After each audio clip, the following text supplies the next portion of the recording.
你係咪要放任自由啊？你放任自由啊，放任自由讀書都唔使讀啦。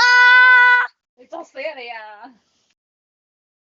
楊浩洋咁叻你啊，唔好同我去玩啊！我害你嘅咋，老豆帶你去玩都係害你嘅咋，你唔好跟我玩啊！我都唔使放假翻嚟陪你啦，咁就你同我玩係唔開心，害咗你嘅咋，所以唔好講咁多啦，係收線啦，係我做嘢啦，慳翻啖氣。咁既然你嗰陣時攬住我喊又話咩，所以唔好講啦，收線慳翻啖氣。我都自己唔好煩咁多。你可以同我玩，但係玩要限時。你可以放假翻嚟玩，但係可以限時啦。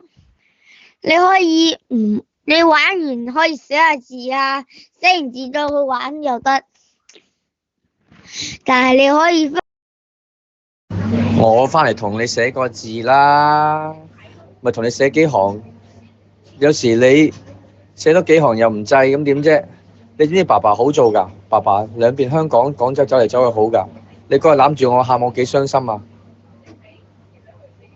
唉，我真係唔想再同你哋講啦，我真係搞到我好唔開心啊！我本來都好開心，俾你搞到好唔開心啊！你可以做好啲，你唔使怕，我又唔係害你，可以玩，寫下字就得啦，寫完字再玩都得啦。你放假翻嚟玩又得，但係你要放1501日，仲要放2501日，所以我要放8000日。你聽媽媽同埋阿婆婆講啦，爸爸唔想講咁多嘢啦，我又要做嘢，又要分心同你傾偈，又要諗咁多嘢，我好頭痛啊仲，唉，得啦，你聽佢哋講得㗎啦，爸爸都係害你㗎，所以你唔好聽我講嘢啊，我係壞人嚟㗎，得啦，冇講咁多啦，拜拜啦。